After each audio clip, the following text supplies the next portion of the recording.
Manchester City have lost 5 games in a row. 5 games. One in obviously the Carabao Cup, one in the Champions League, and three now in the Premier League. For me, that is just unacceptable.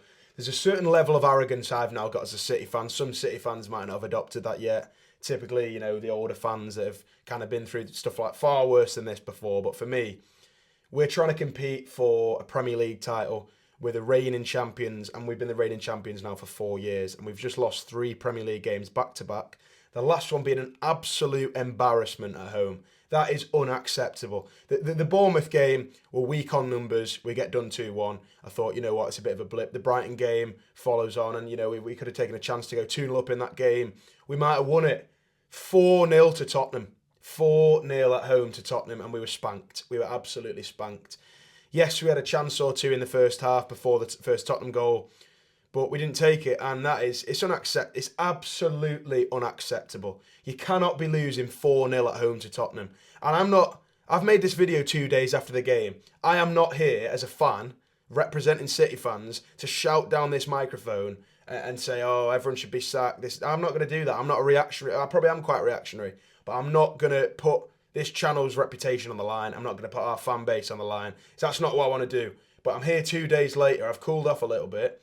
I've rewatched bits of the game. We were shocking. We were absolutely shocking. That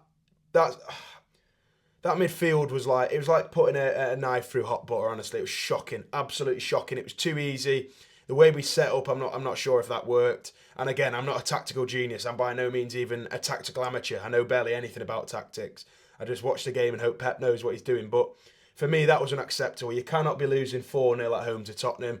And that's a Tottenham side, by the way, whose last Premier League game was a loss at home to Ipswich. They gave Ipswich their first win of the season. They gave Crystal Palace their first win of the season a few weeks ago. They've just rocked up at the Etihad somewhere we're unbeaten in 2 years and spanked us 4-0. It wasn't an unlucky game. I look back at previous losses, and after you've lost 5 in a row, you reminisce a lot. We don't reminisce, but you remember back to other losses because it's a familiar feeling. We lost to Tottenham a few years ago, 3-2. And it's games like that where it hits you harder because you think, well, we should have won that game. We should have taken our chances. We should have won. And Tottenham just, pull a bit of a madness out the bag and beat you.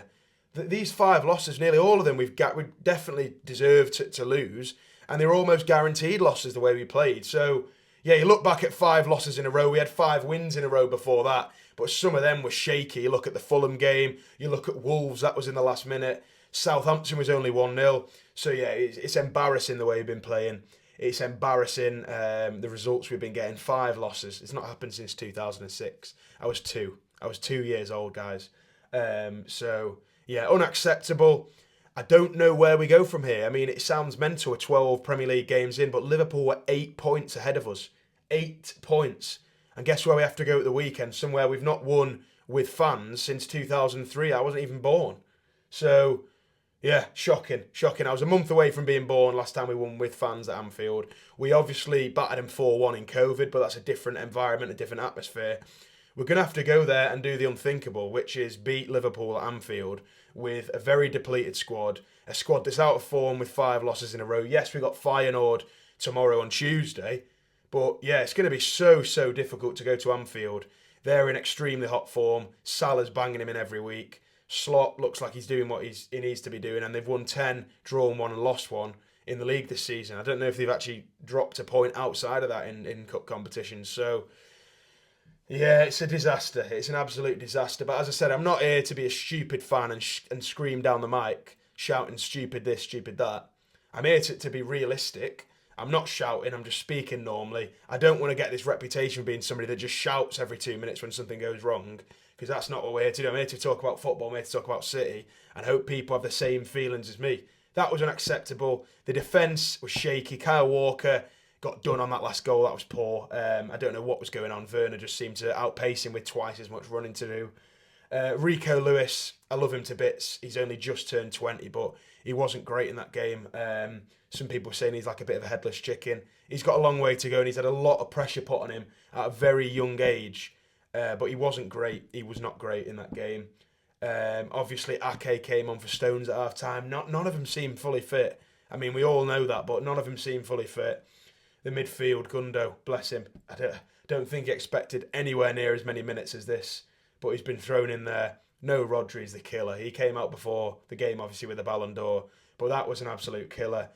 And then, yeah, Kovacic being injured as well was a huge miss. The game would have been very different with him in there. Yeah, just Savinho wasn't amazing in my opinion. Haaland didn't take his chances. The ball wouldn't go in, to be fair, in the second half. At 3-0, I remember a few chances we had Gundo, Haaland. It wouldn't go in. KDB, though, for me, might be our last hope.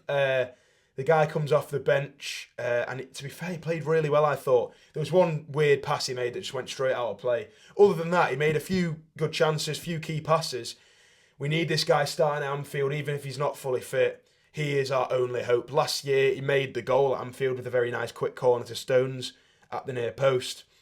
But we are in big trouble. And City fans out there, we haven't experienced anything close to this in many, many years. You look at the previous blips we've had, they've always come in a short space of time. They've never been really spread over an international break.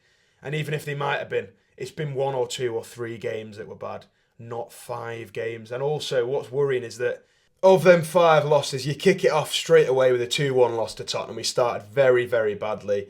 And yeah, we had obviously a very depleted squad.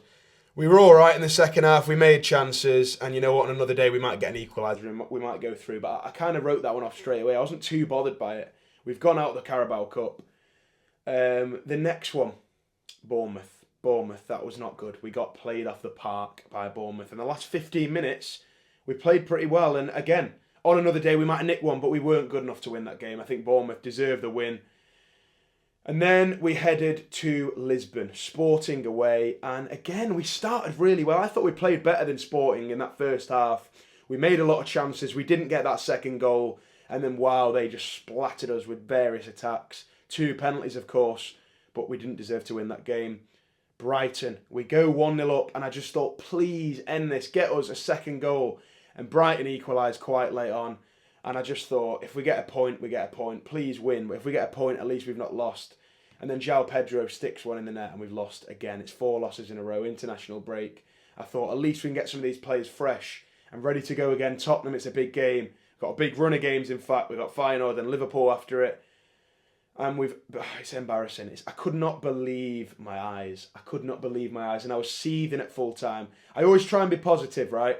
But there was no positives to be taken out of that game. There were none at all. We were absolutely terrible. We were cut through like a knife through butter. And I'm not one of these reactionary fans. I didn't come on here the day of the game screaming for clicks and views. I've come here 2 days later to tell you that was an absolute embarrassment.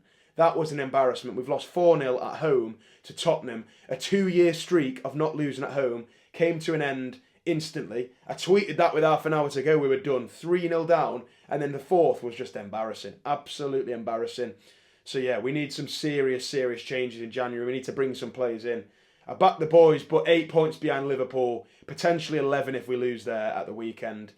It's a horror show. I think we're just lucky we might not lose to Feyenoord. And I say might because they could easily come and beat us after what I've seen. But we might not lose to Feyenoord. And if we don't lose to Feyenoord, then we've sort of got away with a 6-loss streak, in my opinion, because we could very, very easily lose at Anfield. But, not good. Not good, guys. Leave your comments for your thoughts. Let me know if you think I'm wrong, if you think I'm right. And, yeah, we'll be back. We will be back one day. 8 points off Liverpool, 5 losses in a row. Sounds almost fake. Sounds like this isn't even a real video that I'm making. But, unfortunately, it is. Hopefully we can beat Feyenoord. We need the 3 points in the Champions League. We can't afford to be dropping points in that game. And then hopefully we sort of do something that would feel like winning the lottery, which is winning at Anfield, guys. Up the Blues.